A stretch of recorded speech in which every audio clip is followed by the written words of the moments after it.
Good afternoon बच्चों। बच्चों last class में हम सैंपल पेपर नंबर, ऋषित बेटा बात मत कर, सैंपल पेपर नंबर 4 कर रहे थे। अब मैं तो जिसकी पीडीएफ भेजता हूँ, एक बार शेयर कर ले। सैंपल पेपर नंबर 4 कर रहे थे और हमने उसके कितने क्वेश्चन कर लिए थे? 6। एक काम कर कबीर, एक वाला पेपर इसको या तेरे पास है क्या? तुम दोनों शेयर कर लो, कराता हूँ मैं। अब ये देखिए पेपर नंबर 4 के हमने कितने क्वेश्चन कर लिए थे? हमने 6 क्वेश्चन कर लिए थे। 6 के 6 सारे कर लिए थे क्या? ये वाला कर लिया था, इंटरेस्ट ऑन डिवेंचर वाला। चलिए question number 7 on your screen. बेटा अब डिस्कस नहीं। अब बेटा रात का बहुत ज्यादा सरदर्द हो रहा है, प्लीज इतना सरदर्द मत कर देना कि मैं तुम्हारा सरदर्द बन जाऊं। इधर देखो, अब आपके पास भी पेपर नहीं होगा, तेरे पास भी पेपर नहीं होगा ना। रुको मैं निकालता हूं पेपर तुम्हारे लिए। हाँ हाँ हाँ हाँ हाँ, तेरे पास है ना, तो तुम तेरे पास भी नहीं होगा। अब भैया टाइम पे आते नहीं हो, मैं पेपर बार बार नहीं निकाल करूंगा। देखो स्क्रीन के ऊपर, अब व्हाट्सअप कर दिया था तुम लोगों को मैंने, उसमें देखो। अब question number 7 on your screen. Give the necessary journal entry for the following transaction in case of dissolution of partnership firm after various assets other than cash and bank and third party liabilities have been transferred to realization account. पहले तो हम इस बात का मतलब समझते हैं। इस बात का मतलब क्या है? Give the necessary general entry. आपने क्या बोला? इसने सवाल में बोला है कि हमने after the underline the word after various assets other than cash and bank and third party has been transfer to realisation account. इसका मतलब यह है कि जब हम जनरल एंट्री बनाते हैं तो वो ये कह रहा है आपको, बेटा मनहीर अब तो यहीं नजर आ ही रहा है, इसको छोड़ दे अब तू, ये तो आ ही रहा है, नहीं तो पता लगता है तुम इसके चक्कर में इंस्टाग्राम की स्टोरी खोल के बैठ जाते हो। मैं ये कहना चाहता हूं कि इसका मतलब ये है कि जो आप एंट्री, पहली वाली एंट्री करते हैं एसेट्स की ट्रांसफर करने की, जो एंट्री करते हो आप realisation account debit to asset, यानी कि रूल नंबर 1, वो ऑलरेडी हो चुका था। Rule number 2, all outside liability are transfer to realisation account, ये भी हो चुकी थी। यानी कि हमें रूल नंबर 1 और रूल नंबर 2 की एंट्री पास, वो ऑलरेडी हम ट्रांसफर कर चुके थे। अब हमने उसके आगे की जो रूल नंबर 3 की एंट्री है, एसेट रिलाइज की लायबिलिटी, मुझे उसकी एंट्रियां करनी है। यानी कि रूल नंबर 1 रूल नंबर 2 हमारा ऑलरेडी मर्ज हो चुका था। अब यहां पर मैं डिसोल्यूशन केस में फिर बार बार याद दिलाना चाहूंगा आपको, एक एंट्री बार बार याद दिलाना चाहूंगा। if any assets if any assets taken over by the creditor, underline the word creditor, if any assets taken over the creditor in full settlement, then no entry pass in the books of account. उस case में full entry पास, full settlement लिखा हो या settlement word लिखा हो तो इसका मतलब आपकी कोई एंट्री नहीं होगी। बट अगर सेटलमेंट वर्ड नहीं लिखा और उसके बाद कोई एसेट्स में डिफरेंस आता है तो सवाल में लिखा होगा या तो फर्म जो है पार्टनर को पैसा वापस कर देगी या फर्म जो है पार्टनर से पैसा ले लेगी। जैसे क्वेश्चन नंबर 1 में a creditor of 2,80,000 except furniture value of 3,60,000 and paid to the firm 80,000 and paid to the firm 80,000। अब जो फर्नीचर लेकर गया क्रेडिटर, उसकी हम एंट्री नहीं करेंगे।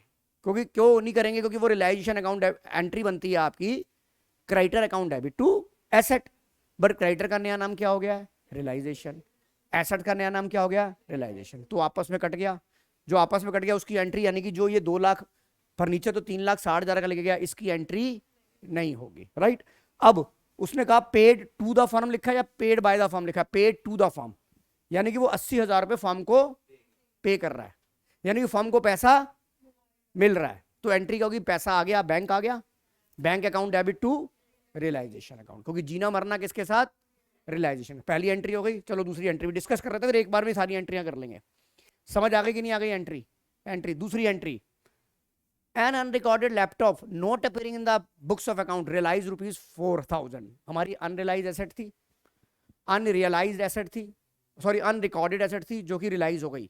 हमें बैंक मिल गया, bank account debit to asset आता है, पर एसेट का हमारा जीना मरना किसके साथ? रियलाइजेशन के साथ। तो एंट्री हो जाएगी bank account debit, cash account debit to realisation.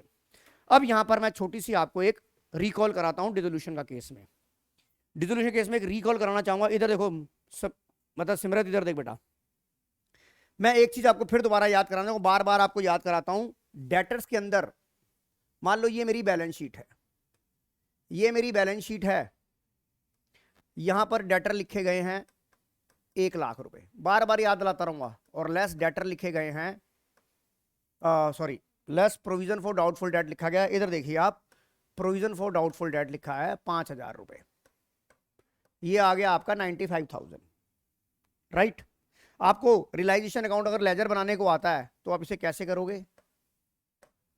Realisation में टू डेटर, ग्रॉस डेटर आप यहां लिखोगे 1 लाख रुपए, और by provision for doubtful debt क्या लिखोगे? 5,000 रुपए। इसको ऐसे दिखाते हैं, राइट। अब नीचे एडजस्टमेंट लिखिए, debtor realised 70%, debtor realised 70%, 70% of what? 95,000 या 1 lakh? The answer is, because ये तो प्रोविजन था, ये तो शक था ना कि डूब जाएगा। आपका ग्रॉस डेटर, आपने जो पैसा लेना है डेटर से, वो तो कितना लेना है? 1 लाख रुपए। अगर इसका 70% रियलाइज हो रहा है तो आपकी एंट्री हो जाएगी बैंक टू रियलाइजेशन 75,070 या 70% जो भी था।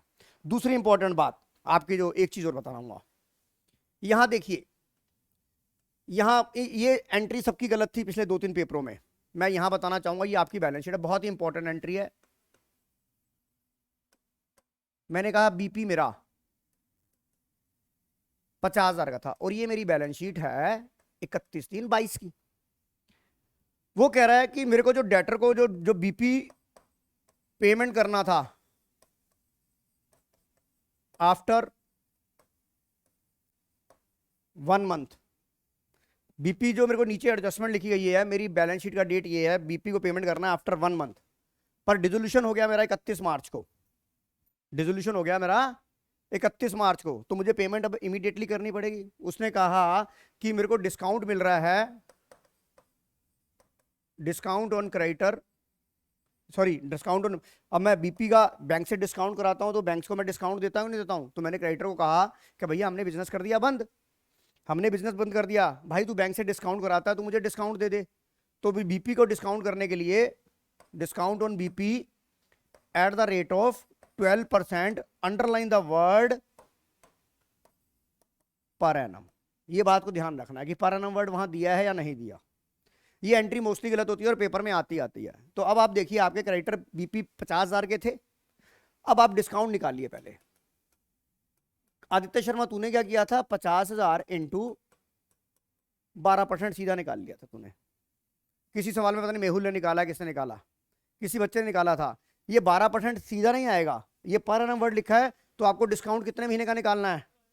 1 month, 2 month, 3 month, as the case में भी, तो आप 1 मंथ का निकालेंगे। यहां पर कितना हो गया?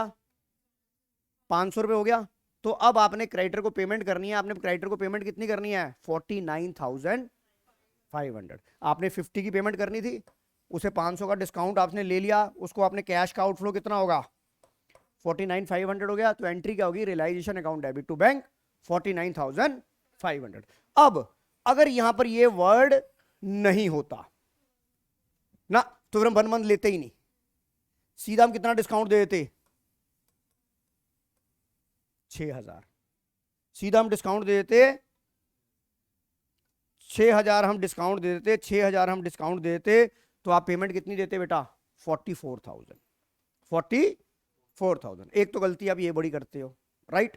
अब दूसरी गलती देखो, दूसरी गलती, मान लीजिए आपने एक बीआर डिस्काउंट कराया था, बीआर डिस्काउंटेड फ्रॉम बैंक ₹10,000, और जो आपका बीआर आप ऑलरेडी डिस्काउंट करा चुके हो 10,000 का, और वो आपका जो ड्रॉई है,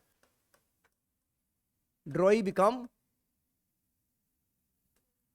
इंसॉल्वेंट, ड्रॉई इंसॉल्वेंट हो गया, और लिखा है 40% रिकवर्ड फ्रॉम,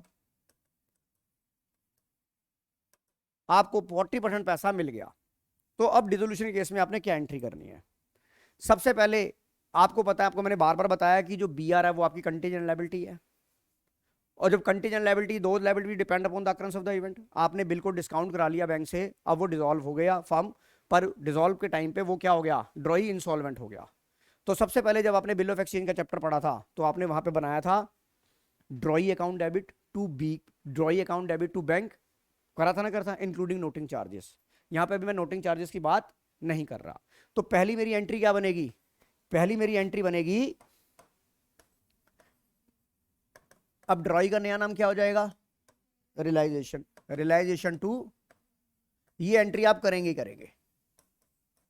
अब उससे कितना पैसा रिकवर हो गया? 40% रिकवर हो गया।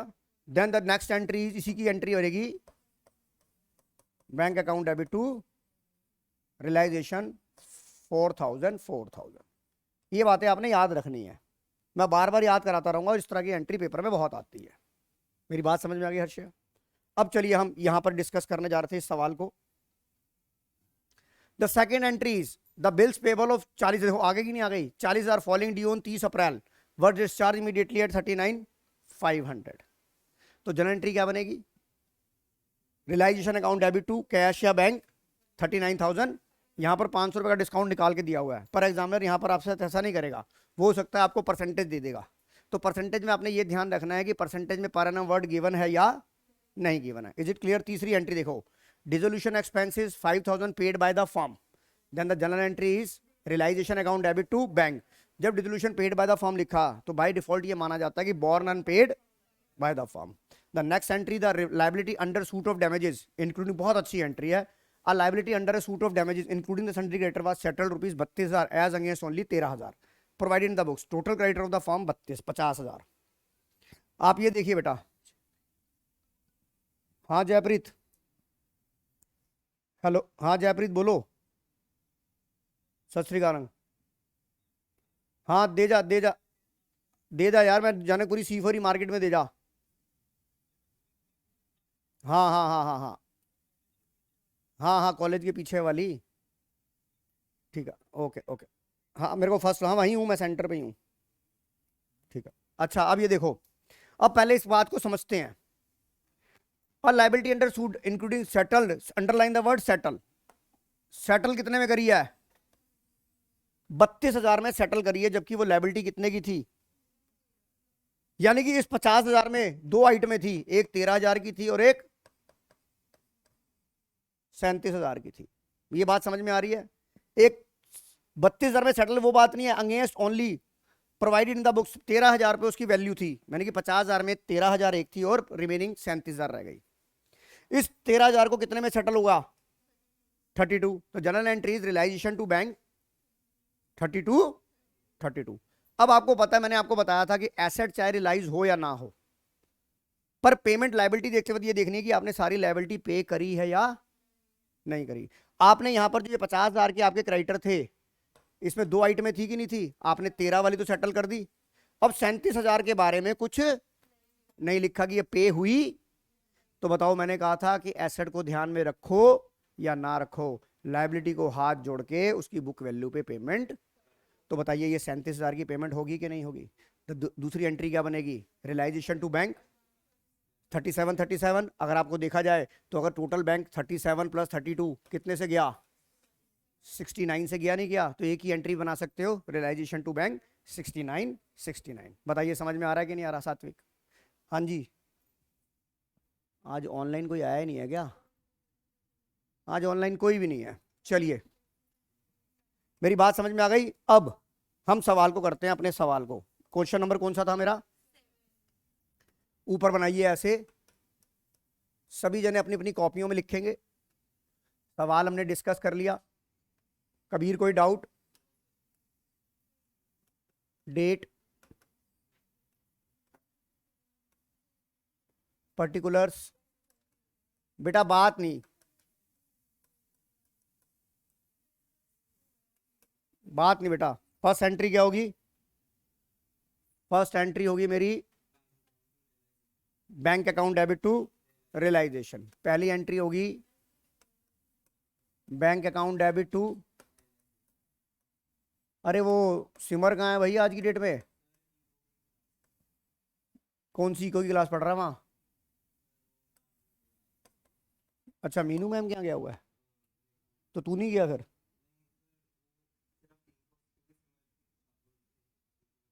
अच्छा, being amount received from creditor. चलिए दूसरी एंट्री देखिए। दूसरी एंट्री थी लैपटॉप बिका, bank account debit to,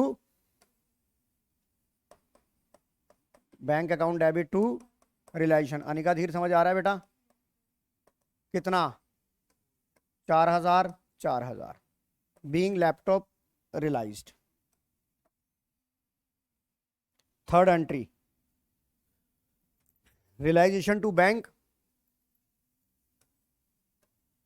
third entry क्या होगी? Realisation account debit to bank 39,500। Right, लिख रहे हो श्रुति बंसल? अगली एंट्री क्या होगी? लिखो realisation account debit to bank, dissolution expenses लिखो 5,000 5,000, realisation account debit to bank 5,000 5,000। लिख लिया आप लोगों ने? लिख लिया। और उससे अगली एंट्री लिखो आप realisation to bank 69,000 69,000, realisation to bank 60। ये तूने छोड़ क्यों दिया? हाँ लिख, अब यहां लिखो रियलाइजेशन एक्सपेंस इज पेड। समझ आ गया कि नहीं आ गया अब तेरे को? बता वैभव, कोई डाउट? ऋषित कोई डाउट? मयंक कोई डाउट?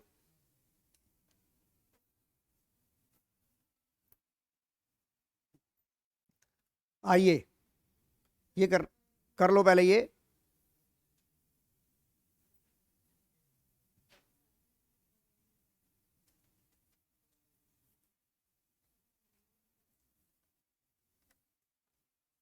इधर देख ले, इतना बड़ी स्क्रीन दिखा दी है बेटा, क्यों इतनी आंधी अंधी कर रही है?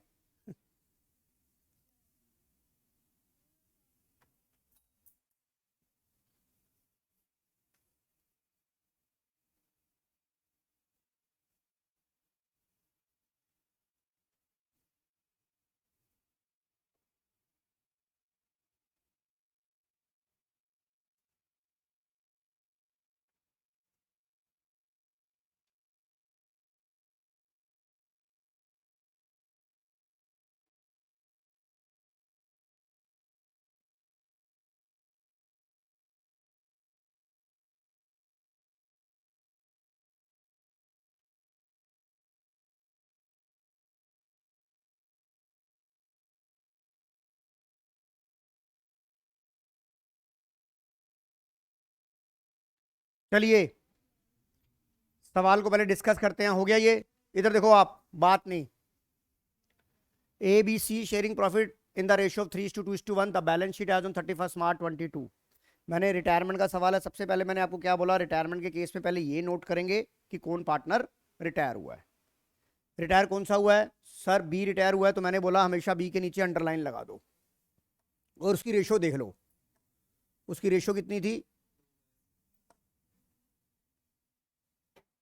ये अंडरलाइन लगा दिया, जानवी समझ में आ गया? उसके बाद देखेंगे आप, जैसे सवाल आएगा उसके चरणों में आ जाएंगे। चरणों में क्या बनाना है? Revaluation and partners capital account. अब आप सभी जने मेरे साथ पार्टनर रिवैल्यूएशन अकाउंट का परफॉर्मा बनाइए और पार्टनर कैपिटल का परफॉर्मा बनाइए। बनाइए सभी जने, पार्टनर कैपिटल का और रिवैल्यूएशन का परफॉर्मा बनाइए। क्वेश्चन नंबर कौन सा था ये? 7 का और वाला था। आप कहोगे सर ये क्यों करा रहे हो? कल का देखा था ना पेपर में, क्या हो गया था? हो सकता है दोनों रिटायरमेंट के सवाल है ना, एक जर्नल का एक लेजर का, दोनों डिसोल्यूशन के भी आ सकते हैं। तो आप बनाइए पहले, क्या लिखेंगे पहले आप यहां पर? बेटा बात मत करो प्लीज। रिवैल्यूएशन अकाउंट,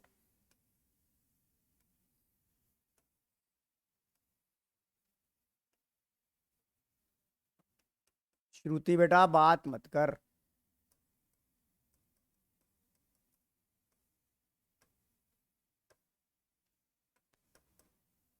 उसके बाद क्या बनाएंगे आप?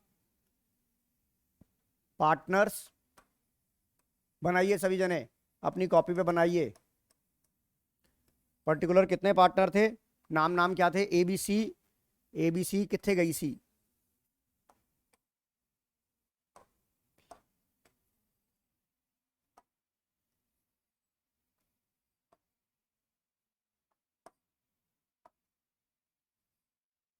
ए बी सी पर्टिकुलर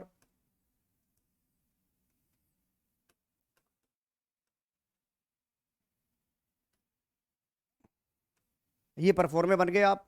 अब आप सबसे पहले सवाल को देखेंगे। अब आपको ये तो पता लग गया कि जर्नल बनाना है कि लेजर बनाना है, right Janvi?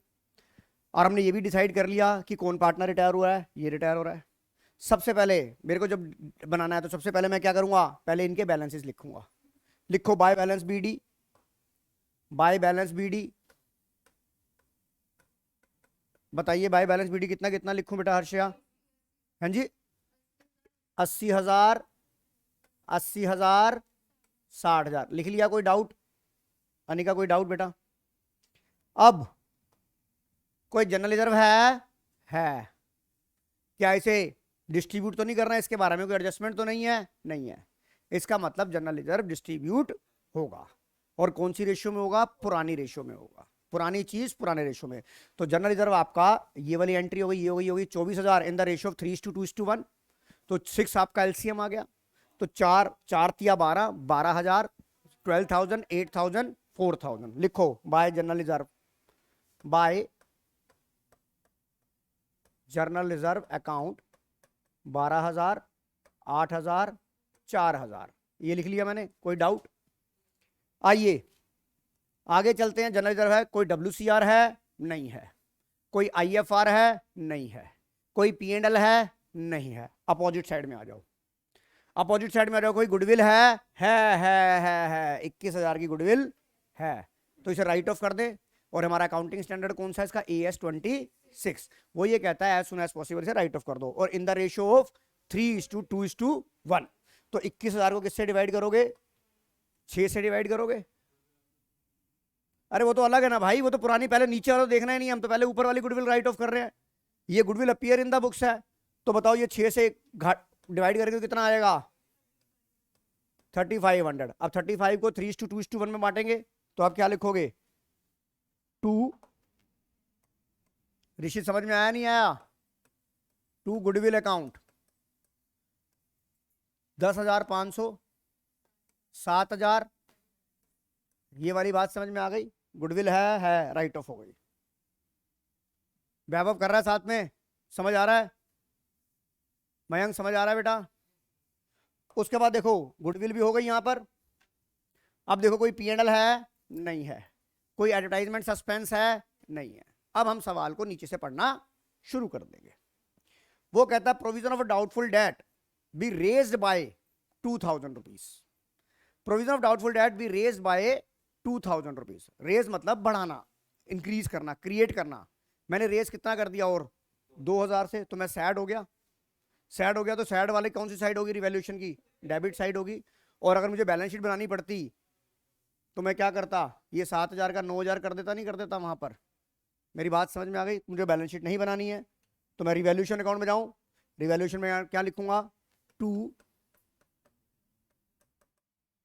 Provision for doubtful debt 2,000 रुपए। कोई डाउट? मेहुल कोई डाउट बेटा? चलिए आगे चलते हैं। Outstanding claim for damages of 2,220 be provided. ऊपर देखिए कोई भी आपका कोई भी प्रोविजन फॉर डैमेजेस के नाम से नहीं है। इसका मतलब ये अनरिकॉर्डेड लायबिलिटी हो गई कि नहीं हो गई? आपकी अनरिकॉर्डेड लायबिलिटी हो गई, और अनरिकॉर्डेड लायबिलिटी में भी क्या हो जाओगे? सैड हो जाओगे। तो outstanding claim for damages, claim था ना, आउटस्टैंडिंग क्लेम बुक्स में नहीं था। कहां लिखा है? प्रोवाइडेड मतलब ही प्रोवाइड करना है हमने। समझ में आ गया? क्लेम अभी हमने डिसाइड किया, आउटस्टैंडिंग क्लेम और डैमेजेस पे प्रोवाइड, बुक्स में प्रोवाइड करना है, पे थोड़ा ना किया हमने। कहां लिखा टू बी पेड? और कौन सा यहां पर लिखा गया? ये अनरिकॉर्डेड। प्रोवाइडेड का मतलब होता है बुक्स में लेके आना, पेड नहीं होता। प्रोवाइड का मतलब होता है ड्यू करना। प्रोवाइड का मतलब क्या है? तो आइए, to provision for outstanding damages कितना था? 2,200। जानवी समझ में आ गया बेटा? ये या देखो डिस्कस मत करो, मैं करा रहा हूं ना, या तो फिर तुम खुद कर लो, मैं बैठ जाता हूं। Creditor be reduce by 12,000। जब आपकी लायबिलिटी कम हो जाती है तो आप हैप्पी हो जाते हो। तो क्रेडिटर कितने के थे आपके? 60,000 के थे। 12,000 के कम हो गए तो नई बैलेंस शीट में कितने जाएंगे? 48। पर 12,000 से आप क्या हो जाओगे? हमें सिर्फ रिवैल्यूएशन अकाउंट बनाना है, तो मैंने यहां लिखना है बाय क्रेडिटर कितने? 12,000। आइए गुडविल ऑफ द फर्म 45,000। अब आया गुडविल का ट्रीटमेंट। सबसे पहले मैंने आपको बताया यहां पर गुडविल का शेयर नहीं दिया हुआ। जो पार्टनर रिटायर हो रहा है जो पार्टनर रिटायर हो रहा है पहले उसकी गुडविल का शेयर निकालेंगे। कैसे निकालेंगे? 45,000 यहां कर देता हूं, 45,000 इंटू 2/6 यानी कि हो गया 15,000। 15,000 हो गया। हाँ जी अनिकेत जी, हाँ अंकित सर नमस्कार। सेंटर में क्लास ले रहा हूँ भाई।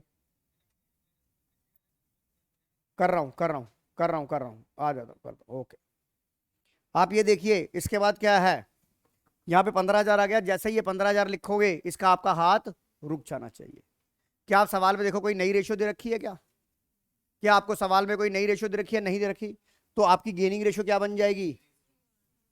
आपकी गेनिंग रेशियो क्या बन जाएगी?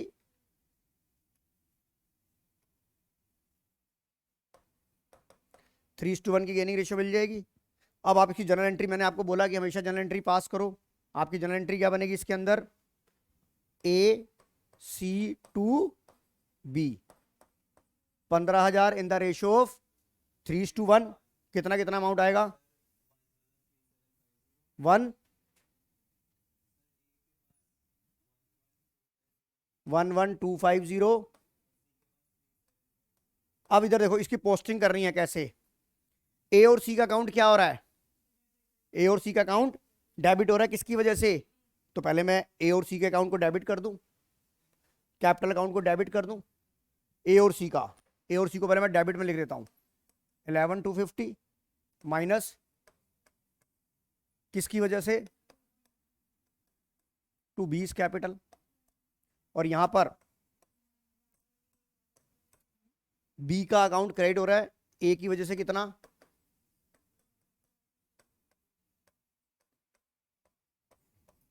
बताइए मेरी बात समझ में आ गई कि नहीं आ गई?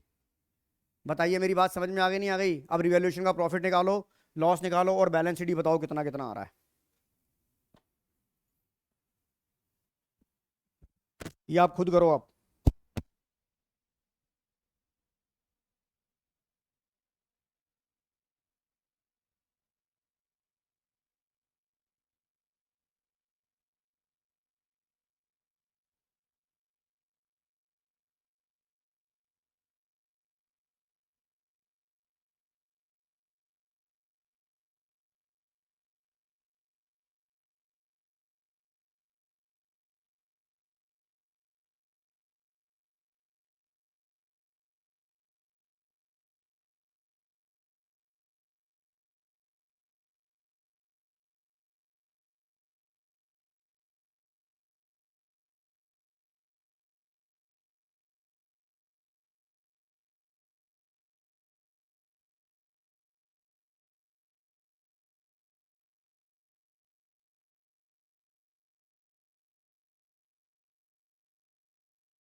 रिवैल्यूएशन का 70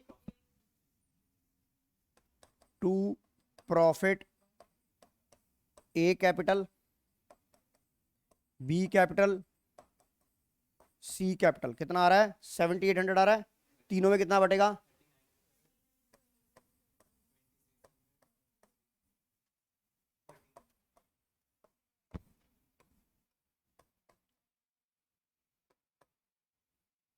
आ गया ये वैभव? समझ में आ गया बेटा?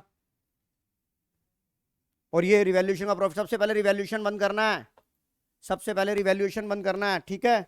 उसके बाद ये प्रॉफिट कहां डालोगे हर्षया? पार्टनर्स कैपिटल के डेबिट में, क्रेडिट में? किस नाम से? बाय रिवैल्यूएशन अकाउंट,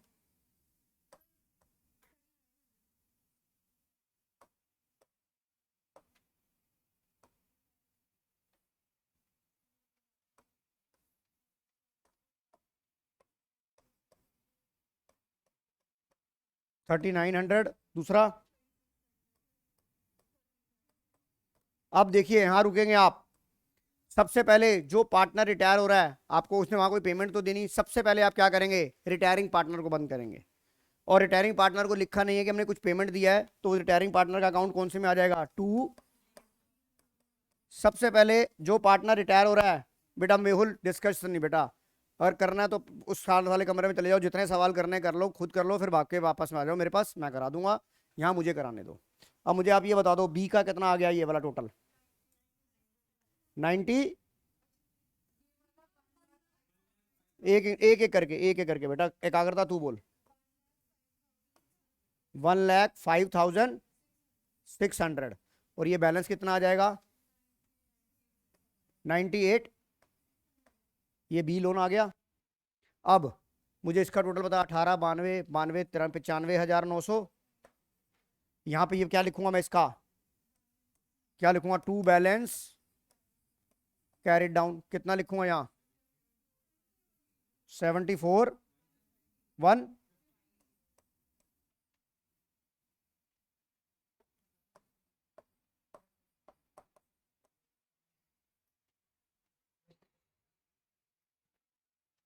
ये कितना गया, 73।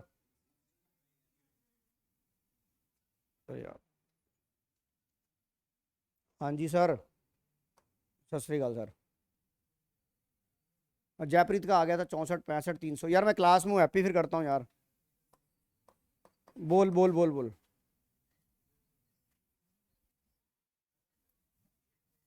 अच्छा,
आ गया, बैलेंस निकाल लिया आप लोगों ने। ये कितना आ गया हर्षया, इसका कितना आ गया, 68।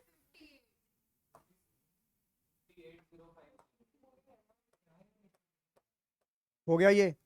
चले अब अगले सवाल पे, टोटल तुम कर लेना यार। अब आ जाओ,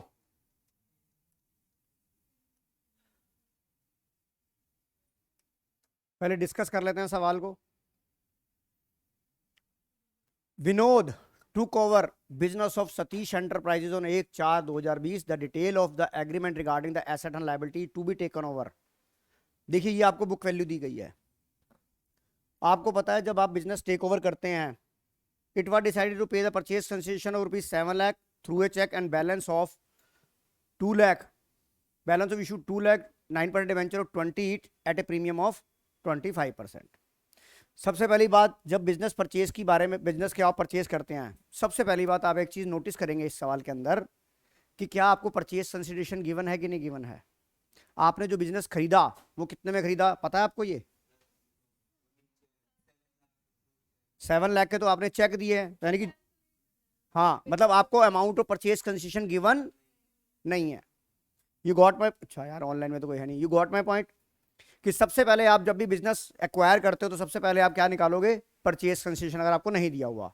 और परचेज कंसेशन कैसे निकलता है, जो चीज आप सामने वाले को दे रहे हो, जिस भी फॉर्म में दे रहे हो, उसका टोटल कर लेना, तो आपका परचेज कंसेशन पता लग जाएगा। उसके बाद दूसरी बात, जो परचेज कंसेशन आएगा उसके बाद आपको पता है यहां पर बुक वैल्यू और एग्रीड वैल्यू दी हुई है, तो जो आपकी एसेट की वैल्यू होती है वो किस पे होती है, एग्रीड वैल्यू। जहां पर हमें एग्रीड वैल्यू नहीं दी होती थी तो वहां पर आपकी बुक वैल्यू ही एग्रीड वैल्यू बन जाती थी। मेरी बात समझ में आ रही है कि नहीं आ रही? आपकी बुक वैल्यू ही एग्रीड वैल्यू बन जाती थी, यहां पर आपको एग्रीड वैल्यू निकालनी पड़ेगी। फिर क्या होगा, जब परचेज कंसिडरेशन और एग्रीड वैल्यू का जो डिफरेंस होगा वो आपका या तो बराबर होगा तो कोई दिक्कत नहीं, नहीं तो या तो कैपिटल रिजर्व निकलेगा या गुडविल निकलेगा। तो सबसे पहले हम क्या करते हैं, सबसे पहले गुडविल और कैपिटल रिजर्व निकालना है, तो सबसे पहले मुझे तो क्या निकालना पड़ेगा, मुझे अमाउंट ऑफ गुडविल के लिए सबसे पहले क्या चाहिए, परचेज कंसिडरेशन। तो मैं क्या करूंगा, इधर देखिए क्वेश्चन नंबर कौन सा था ये, 8। मैं यहां लिखता हूं कैलकुलेशन ऑफ परचेज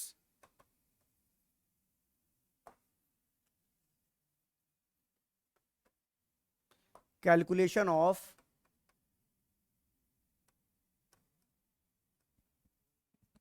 भाई सात्विक, सर में बहुत दर्द हो रहा है, बातें मत करो यार, देखो सीधी बात है, मैं लगा हुआ हूं तुम्हारे साथ, नहीं होगा तो मैं तुम्हें समझाऊंगा, अपना चुपचाप करते रहो।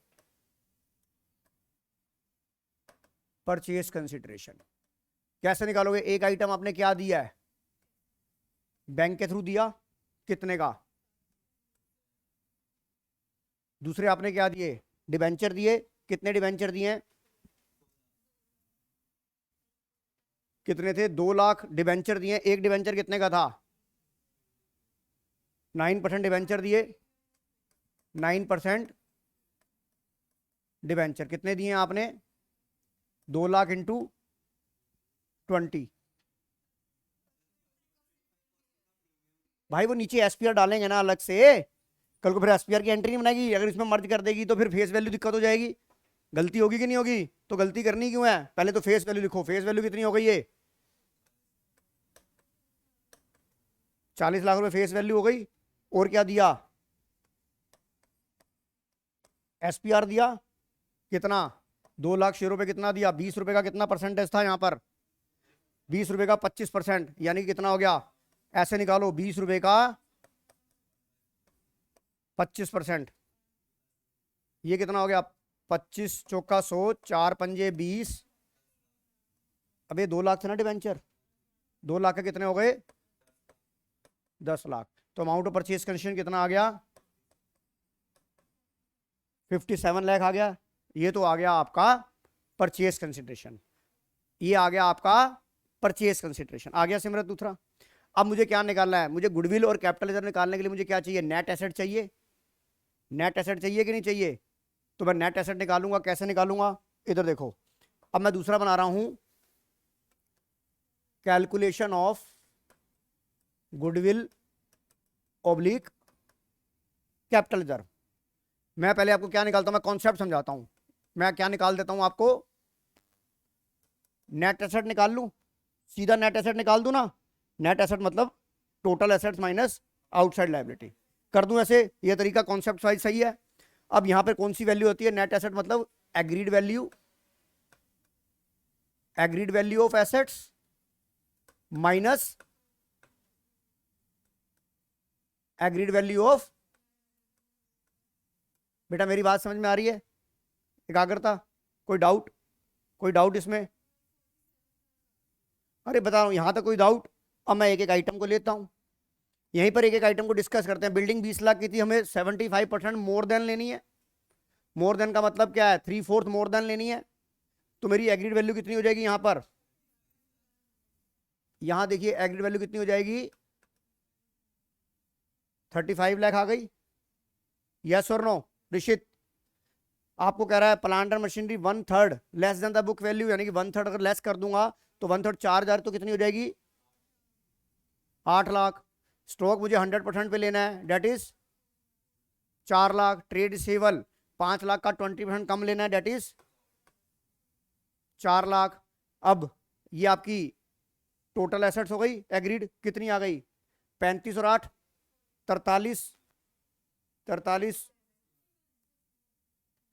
43 और 8, 51 की ये आ गई नेट एसेट, एसेट आ गई एसेट। अब आ जा लाइबिलिटी। लाइबिलिटी कितने की ले रहे हो? Creditor 25, 20%, 50% more than the book value, मतलब 3 लाख, और 2 टाइम्स दैट इज 1 लाख। ये आपकी, अब आपकी नेट एसेट कितनी बन गई बेटा? नेट एसेट बन गई आपकी 47 लाख। तो जो मैंने, मेरी बात समझ में आ रही है? जानवी कॉन्सेप्ट, श्रुति बंसल समझ आ रहा है? तो मैं इसे क्या लिखूंगा? इधर देखिए, नेट एसेट कितनी थी आपकी? 51, 51 और 4, मैंने यहां लिखा 51 लाख माइनस 4 लाख। ये आपका क्या आ गया? नेट एसेट आ गई 47 लाख। और आपको पता है, और आपका परचेज कंसिडरेशन कितना था?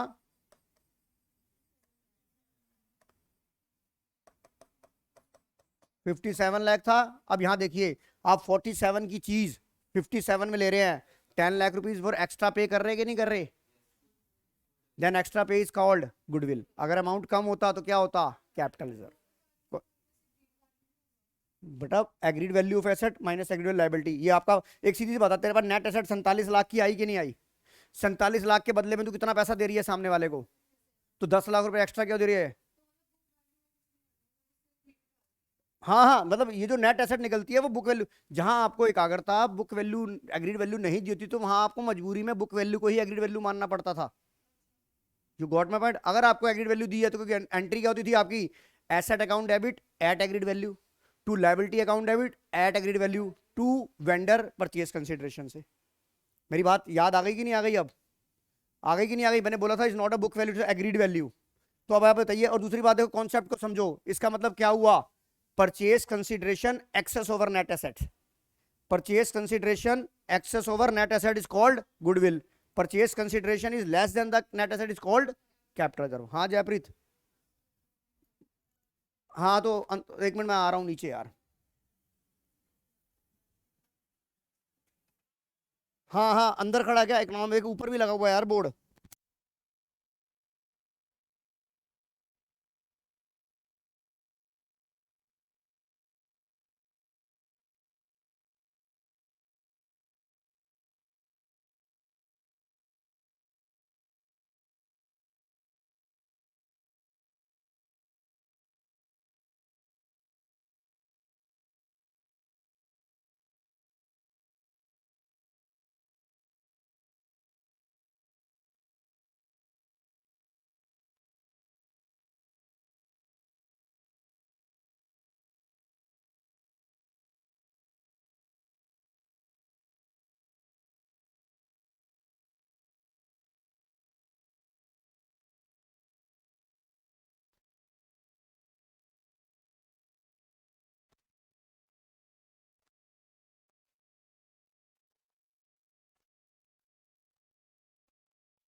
हो गया, आंसर आ गया ये।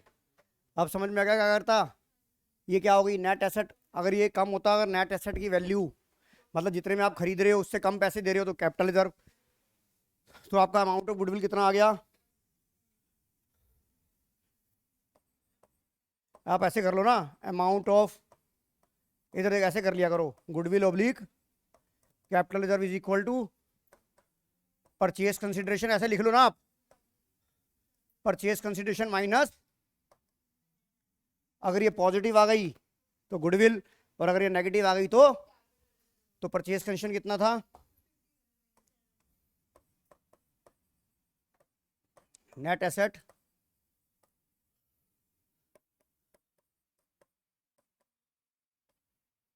बताइए, समझ आ गया कि नहीं आ गया ये, सात्विक समझ आ गया ये, अनिका समझ आ गया। अब आइए तीसरा अमाउंट आपने क्या निकालना है, how much the total amount of purchase consideration निकाल लिया हमने 57 लाख, परचेज कंसिडरेशन निकल गया।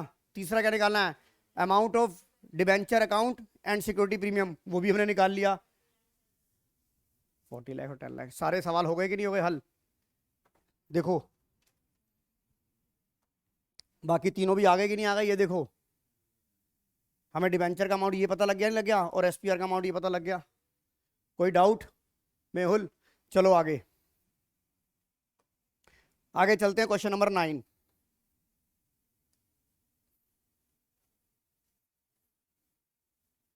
प्रिपेयर और following is the receipt and payment account of literacy club for the year 31 मार्च 21। ये आपको दे रखी है कुछ इंफॉर्मेशन। अब आपको देखिए यहां पर prepare income and expenditure account, balance sheet both opening and closing दोनों बनानी है, राइट। तो करना शुरू करूं मैं, सवाल को करूं मैं, हमने सवाल को पढ़ लिया, हम क्या करेंगे इसके ऊपर पहले क्या करेंगे, ये स्टार लगा दिया, सैलरी पे स्टार लगा दिया, फर्नीचर पे स्टार लगा दिया, और बुक्स पे स्टार लगा दिया। बेटा ये सवाल ना हमने कर रखा है तो इसको हम स्किप कर दें, बहुत बार किया हुआ है इसका, तो शायद बुक्स जो आ रही थी, हाँ हाँ हाँ हाँ हाँ, ये सवाल, हाँ मैं इसको ये बता देता हूँ, यहाँ पर एक चीज डिस्कस कर लेते हैं जहाँ दिक्कत आती है। नंबर 1 डिस्कस करते हैं एफडी। एफडी पे कितना इंटरेस्ट निकलेगा, एक साथ 2020 है तो जुलाई अगस्त सितंबर अक्टूबर नवंबर दिसंबर जनवरी फरवरी मार्च, कितना हो गया 9%, 9 मंथ का, 3 तिया 9, 3 चौक 12, 4 पंजे 20, आपका कितना गया 5 दिन, 1350 रुपये आपको इंटरेस्ट ड्यू होना था, आपको कितना मिल गया है 450 मिल गया है, 450, 950 नहीं 900, 900 आपका क्या हो गया, एक्रूड इंटरेस्ट हो गया। ये accrued interest closing balance sheet में भी जाएगा और इनकम एंड एक्सपेंडिचर में 1350 रुपये आ जाएगा, 900 प्लस 450। उसके बाद आप ये देखिए बुक वैल्यू, हर्ष या एकाग्रता गलती करते हो, बुक वैल्यू 7000 की चीज 5700 में बेच दी, यानी कि 1300 रुपये का लॉस हो गया। अब प्रॉब्लम आएगी कि भाई फर्नीचर की वैल्यू में बैलेंस शीट में कितनी लिखूं, बैलेंस शीट में देख पुराना फर्नीचर कितने का था तेरा, अरे भाई पुराना था 15,000 का, ये दे रखा है ना 15,000 का, अगर ये फर्नीचर नहीं दिया होता तो ये 7,000 रुपये आपकी ओपनिंग बैलेंस शीट में चले जाते, नहीं चले जाते, ये मानते हुए, पर यहाँ पर ये 15,000 में ये तो 7,000 इंक्लूड था ना, तो कहीं इसको दोबारा से ऐड मत कर देना। मेरी बात समझ में आ रही है, इस 15,000 की जो स्टेटस था वो कौन सा था, 1/4/20 का, 1/4/20 का जो 15,000 का स्टेटस था, इसके अंदर ये वाला 7,000 फर्नीचर इसके अंदर मर्ज था, ये मत कर देना 15 + 7 22। मेरी बात समझ में आ गई कि नहीं आ गई। तो फर्नीचर 15 का था, 15 में से कितने का बिक गया, रह गया कितना 8, और 8 में और कितने का खरीद लिया आपने 10,500, तो टोटल कितना हो गया 18,500 का फर्नीचर बैलेंस शीट में आ जाएगा नहीं आ जाएगा, निका यस और नो। तो इस सवाल को स्किप कर रहे हैं, कर लोगे अब ये, चलिए आ गया पार्ट बी शुरू हो गया। State whether the following transaction will result in flow outflow and no flow. Depreciation से कोई भी inflow outflow, because depreciation is a non cash expenses. Question number 2, old machinery return off is also a depreciate, return off करने से भी cash का neither inflow nor outflow. Is it clear. अब उसके बाद आ जाइए, ये कॉमन साइज कंपैरेटिव भाई अब तुम खुद करना, हम अब इसकी बात करते हैं सीधा लास्ट सवाल पे आज की। इधर देखिए, मैं डिस्कस करना चाहूंगा पहले सवाल को आपके साथ, पहले मैं डिस्कस करना चाहूंगा सवाल को। इधर देखो, आप सवाल को पहले पढ़ेंगे, फिर डिस्कस करेंगे, फिर करेंगे। यहां देखिए, cash outflow from operating activity of Vinod limited for the ended 31 March 2022 was 18,000। यानी कि आपको जो हमारा 70% आंसर का वेटेज होती है, उसका आंसर हमें गिवन है। तो अब सवाल ये है, और मुझे क्या बनानी है, बैलेंस शीट गिवन, और मुझे क्या बनाना है, मुझे नीचे सब कुछ दे रखा है, मुझे बनानी है prepare cash flow statement for other two activities. इधर देखिए, मैं कहता हूं यहां पर अगर ये वर्ड नहीं भी लिखा, सुन रहे हो जानवी, अगर ये वर्ड नहीं भी लिखा prepare cash flow statement of other two activity, तो मुझे कम से कम ये तो पता लग गया है कि कैश फ्लो ऑपरेटिंग एक्टिविटी का जो आंसर है वो कितना है, 18,000 है। तो आप सीधा cash flow for operating activity का जो आंसर ए है वहीं से शुरू कर सकते हो, क्योंकि यहां पर मुझे अदर टू एक्टिविटी की बनानी है। अगर नहीं भी लिखा होता तो भी मैं क्या करता, मैं कैश फ्लो स्टेटमेंट बनाता। कैसे करता, इधर देखिए, पर मुझे सोचना सब कुछ पड़ेगा। उसने मुझे आंसर दे दिया, पर मुझे सोचना तो सब कुछ पड़ेगा, सिक्के के दोनों पहलू सोचने पड़ेंगे। तो मैं यहां बनाऊंगा, बनाओ आप कैश फ्लो स्टेटमेंट। अब मुझे ए का आंसर दे रखा है, मुझे ए का आंसर दे रखा है, मैं यहां लिखूंगा cash flow from operating activity, और ये मैं आउटर कॉलम में लिख दूं बेटा, ये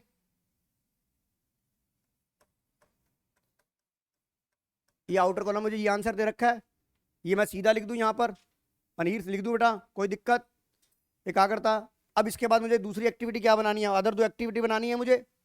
यहां क्या लिखूंगा, cash flow from investing activity, और दूसरे पेज पे क्या बनाऊंगा,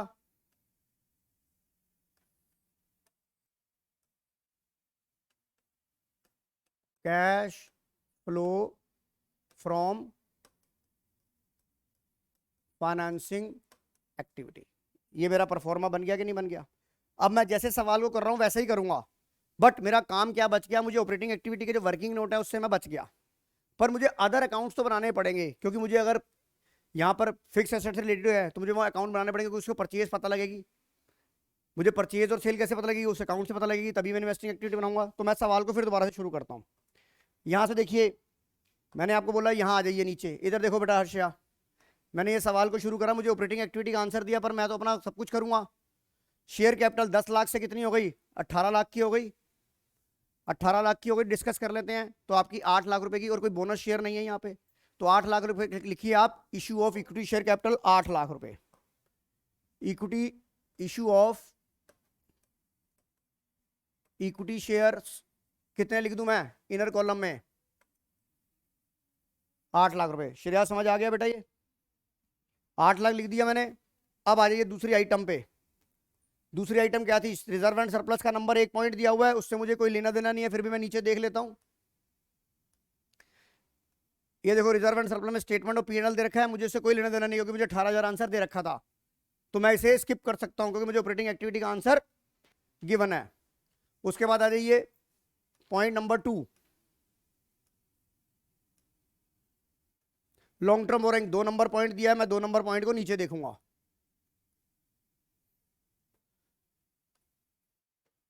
आ जाइए 2 नंबर पॉइंट, मेरे को लिखा हुआ है 4 लाख से आपका 1 लाख रुपए का डिबेंचर रह गया, तो 3 लाख रुपए के डिबेंचर क्या हो गए, छूमंतर हो गए। छूमंतर बोले तो रिडीम हो गए, रिडीम हो गए तो क्या हो गया, पैसे का आउट हो गया। समझ आ रहा है कि नहीं आ रहा। अब तो यहां पे लिखो आप। अभी मैं एक बात और कहता हूं, रिडेम्पशन ऑफ डिबेंचर, अभी मैं इसको डिस्कस करता हूं। पहले मैं यहां लिखता हूं, जैसे मैं रिडेम्पशन लिखूंगा, रिडेम्पशन मतलब रीपेमेंट, सबसे पहले क्या लगाओगे, ब्रैकेट, कितना हो गया, कितना हो गया,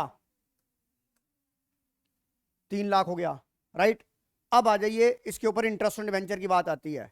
अब इंटरेस्ट ऑन डिबेंचर तो मुझे निकालना पड़ेगा, हाँ बच मैं यहां गया कि जो अमाउंट मैं वहां प्लस करता था नॉन ऑपरेटिंग में, वो मुझे प्लस नहीं करना, पर अमाउंट तो निकालना पड़ेगा, क्योंकि वो फाइनेंसिंग का।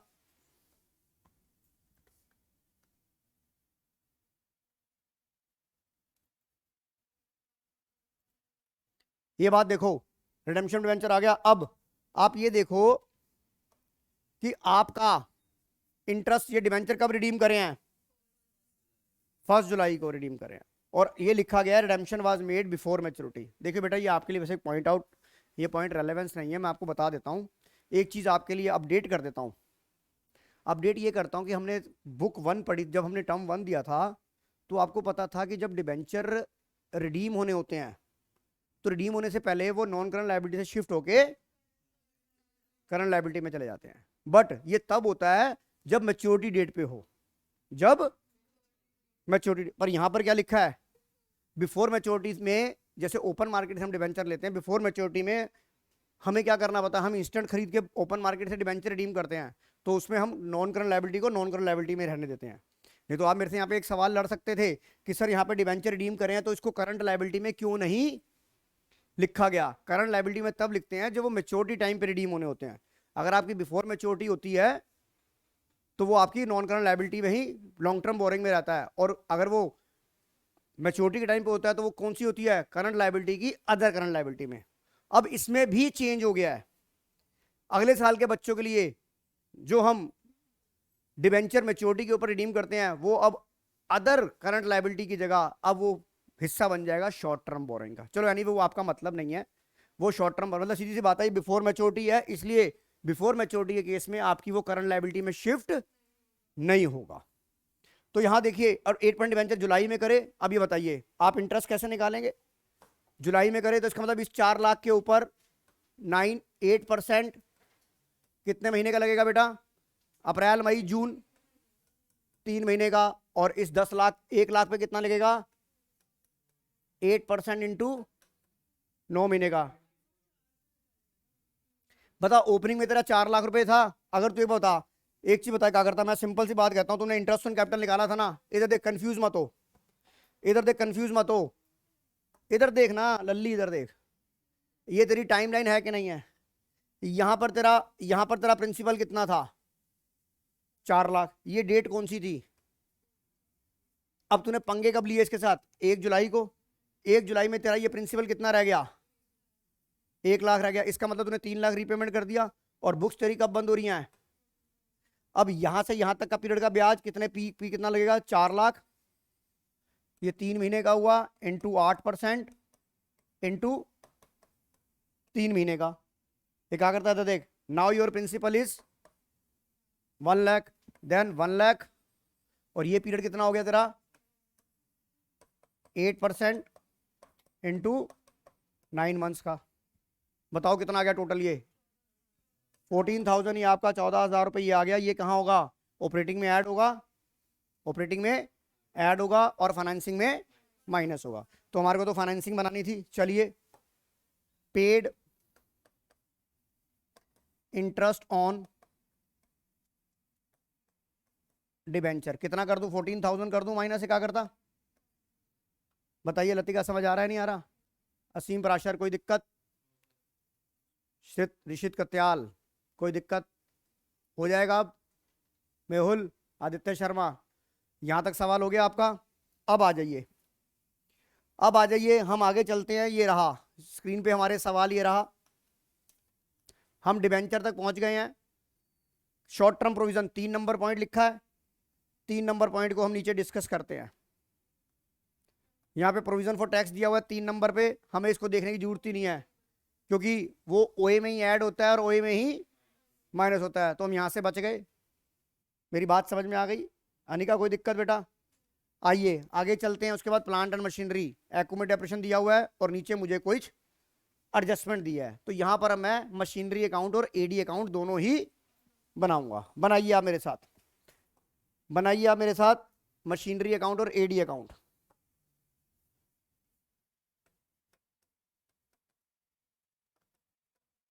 Machinery account, AD account, to balance BD लिखो, 10, 90, 15, 20, 10,90,000 बाय सीडी 15,20,000 बाय बीडी 90,000, 1,20,000। 90,000 और 2 CD 1,20,000। पहले ये कॉपी पेस्ट कर लिया आपने, आप सब पहले कॉपी पेस्ट कर लो, ये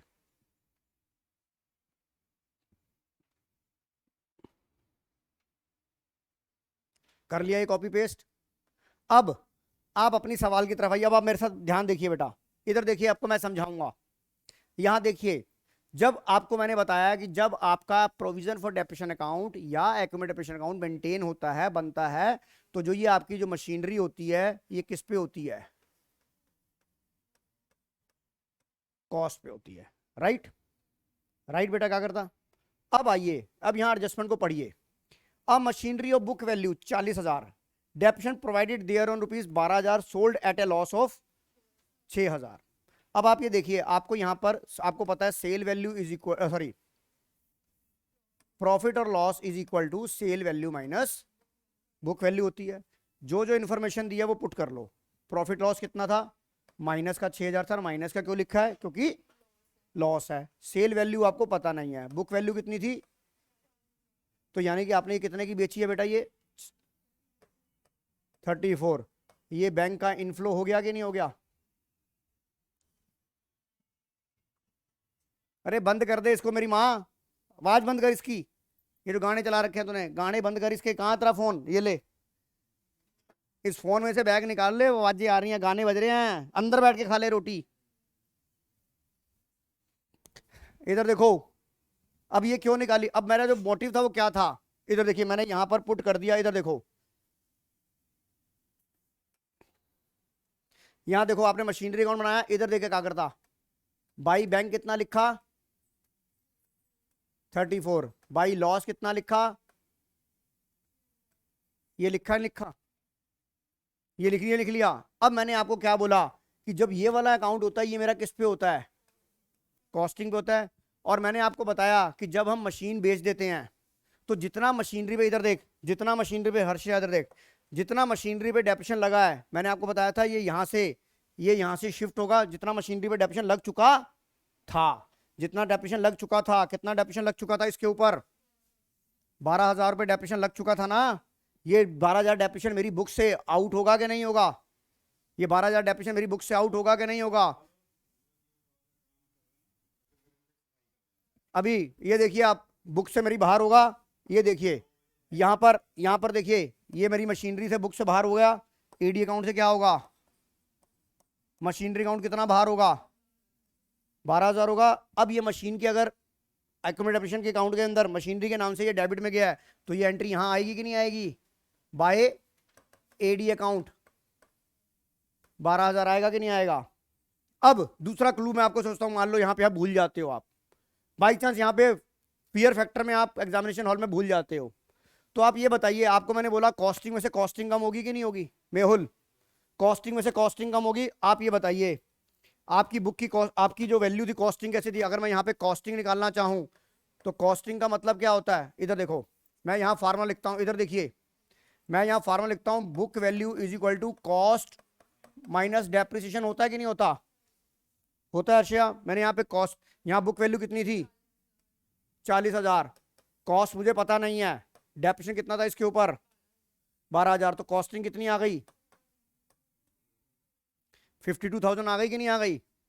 एकाग्रता समझ में आ गया? यानी कि अगर मैं देखा जाए, अगर मैं ये वाली वैल्यू भूल जाता हूं, मान ले मैंने ये वाली वैल्यू नहीं लिखी, मान ले मैं एक बार को कहता हूं मेरे दिमाग में ये वाली वैल्यू नहीं आई, आपके क्लू नहीं आ रहा, पर आपको पता है यहाँ कॉस्टिंग में से कॉस्टिंग कम होती है कि नहीं होती? अभी बता, मेरी कॉस्टिंग कितनी कम हुई है? 40,000 कम हुई है। और मुझे कॉस्टिंग कितनी कम करनी थी? 52 कम करनी थी। इसका मतलब 12,000 का भी झोलझाल है कि नहीं है? इधर से नहीं पकड़ में आएगा, इधर कान से नहीं पकड़ में आएगा, उधर से पकड़ में आ जाएगा, पर पकड़ में आ जाना चाहिए। तो बताइए, अब यहां से अगर मैं कॉस्टिंग कम करता हूं, तो यहां मैं बाय एडी लिखूंगा 12,000, फिर ये एडी इधर आ गया, मशीनरी अकाउंट 12,000। तरीका तो ये होता है कि जब आप मशीन बेचते हो, तरीका तो ये होता है कि जब आप मशीन बेचते हो, तो जितना मशीन, जो मशीन आप बेच चुके थे, मैं दोबारा बोलना चाहूंगा, जो मशीन आप बेच चुके थे उस पर जितना डेप्रिसिएशन लग चुका था वो आपको हटाना पड़ेगा। हटाएंगे तो ये यहां से यहां ऑटोमेटिकली चला जाएगा। उसके बाद अब आपका सारा इस एडजस्टमेंट कंप्लीट हो गई है। अब आप अपनी बैलेंसिंग फिगर निकालेंगे। अब आपको जो यहां से बैलेंसिंग फिगर मिलेगी, वो क्या मिलेगी बाय डेप्रिसिएशन। कितनी आ गई ये 1,32,000, कितना आ गया 40। ये आपका डेप्रिसिएशन आ गया कि नहीं आ गया। और यहां से आपकी एक बैलेंसिंग फिर मिलेगी, वो परचेज मिल जाएगी। ये आया 15,20,000 और 52, 15,72, 4,82,000। ये वाली बैलेंसिंग फिगर आ गई। ये क्या बना आपका बैंक, ये क्या बनी परचेज। ये क्या हो जाएगी आईएमए माइनस, ये क्या होगा आईएमए प्लस, लॉस क्या होगा ऑपरेटिंग में ऐड, हमें बनानी नहीं है। ये डेप्रिसिएशन क्या होगा ऑपरेटिंग में ऐड होगा, हमें ऑपरेटिंग पर मैं आपको बताया तो ये क्या होगा ओए में ऐड, और ये क्या होगा ओए में ऐड। पर हमें तो ओए का तो आंसर दे रखा है, हमें ओए का आंसर।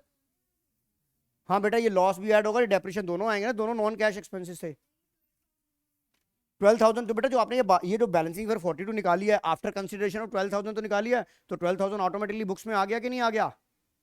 मेरी बात समझ में आ गई कि नहीं आ गई। अब आप देखिए, अब जैसे ही आप करते हैं, मैंने आपको क्या बोला, जैसे ही यहां पी लिखेंगे इन्वेस्टिंग एक्टिविटी में आइए, जैसे ही यहां पी लिखेंगे आपके दिमाग में पीपी बच जानी चाहिए। जैसे ही यहां पी लिखेंगे आपके पीपी बच जानी चाहिए। पहले ब्रैकेट लगा लो बेटे, कितने का ब्रैकेट लगा लूं 482 लिखने के बाद आप यहां लिखेंगे purchase of plant and machinery.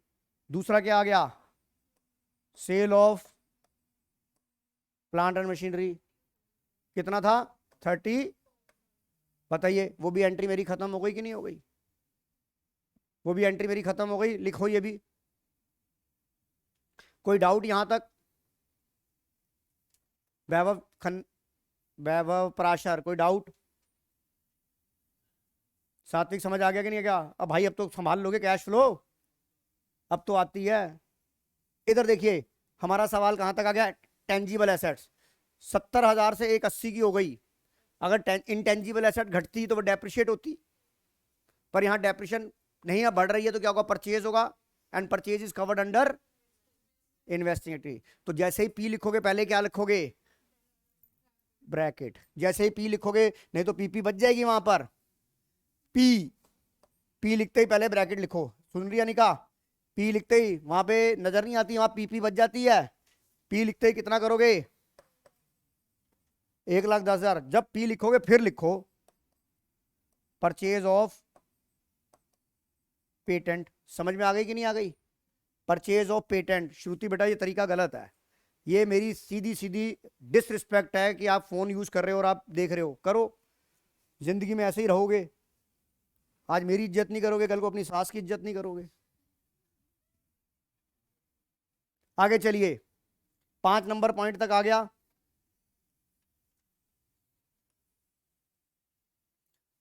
5 number point, अब आपको पता है current investment is your part your cash and cash equivalent. Trade रिसीवल आपका चेंज इन वर्किंग कैपिटल में आ रहा है, ऑपरेटिंग एक्टिविटी हमें बनानी नहीं है। कैश एंड कैश इक्विवेलेंट, अब आपका opening cash and cash equivalent कितना आ गया, अबे भाई 2 और 1 3, 4,20,000 आपका opening cash and cash equivalent आया। क्लोजिंग कितना आया 3,30,000। तो पहले तीनों एक्टिविटी निकाल लेते हैं। तीनों एक्टिविटी निकालेंगे, उसमें क्या ऐड कर देंगे ओपनिंग, और जो उसका आंसर आना चाहिए वो किसके बराबर आना चाहिए क्लोजिंग। यहां पर एक बात याद रखना, bank overdraft TT short term borrowing, bank overdraft boring के अंडर में आएगा, वो फाइनेंसिंग एक्टिविटी होगा, वो दिखेगा आपको करंट लायबिलिटी में, पर आपको कहां दिखाना है फाइनेंसिंग में। एक चीज और बताऊंगा, पहले मैं इस सवाल को करा देता हूं, फिर एक चीज मैं आपको और बहुत अच्छी बताऊंगा आपको। इधर देखिए, अब आपका देखिए पहले एक एक एक्टिविटी को निकालिए। 482 110, ये बताइए माइनस का कितना आ गया अनिका 558 नेगेटिव का आ गया, 558 नेगेटिव का आ गया। तो मैं यहां पे क्या लिखूंगा बी कैश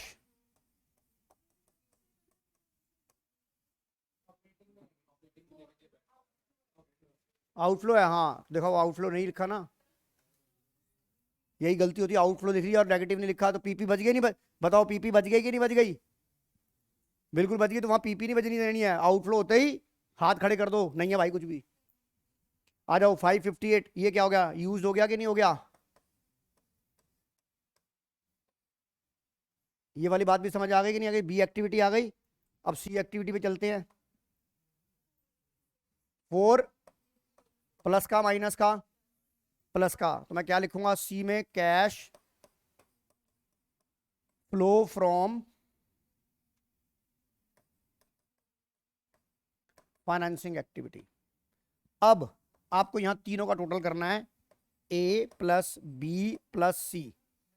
आपको बताओ 18,000 नेगेटिव था, 18,000 नेगेटिव था। दूसरा कितना था? 558 नेगेटिव था। प्लस में कितना था? मुझे इन तीनों का टोटल करके बताओ, प्लस आ रहा है कि माइनस आ रहा है? Minus, minus 90,000। Very very good, minus 90,000। अब ये 90,000 आया तो मैं यहाँ पे क्या लिखूंगा? Net decrease in cash and cash equivalent. अगर ये पॉजिटिव में आता है तो net increase in cash and cash equivalent. यहाँ पे क्या लिखूंगा? Net net decrease in cash and cash equivalent. इसमें ऐड करूंगा मैं opening cash and cash equivalent. कितना आया था मेरा? 420 आया था। तो यहां पे मेरा कितना होना चाहिए? और आप चेक करो कि आपका closing cash and cash equivalent इसके बराबर है कि नहीं है। आपका आंसर आ गया नहीं आ गया? Closing cash and cash equivalent. आपका आंसर समझ में आ गया कि नहीं आ गया? चेक करो, ये कोई दिक्कत यहाँ पर? अब एक नई आइटम और बताऊंगा आपको। एक मिनट का टाइम और दे दो, क्लास खत्म करते हैं यहाँ। हर चीज समझ में आ गया? उस दिन हमने बोनस के बारे में डिस्कस कर लिया था। अब मैं आपको एक नई चीज और बताऊंगा। मान लीजिए आपके डेटर के अंदर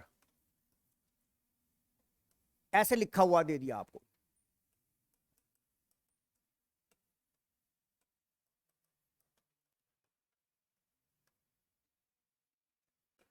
बैलेंस शीट में, वैसे कंपनी की बैलेंस शीट है तो ना वो ऐसे बनाएगा तुम्हारे को। मान ले करंट लायबिलिटी के अंदर, इधर देखो, करंट लायबिलिटी के अंदर दे दिया आपको प्रोविजन फॉर डाउटफुल डेट। इसे कॉपियों में नोट कर लो बेटा।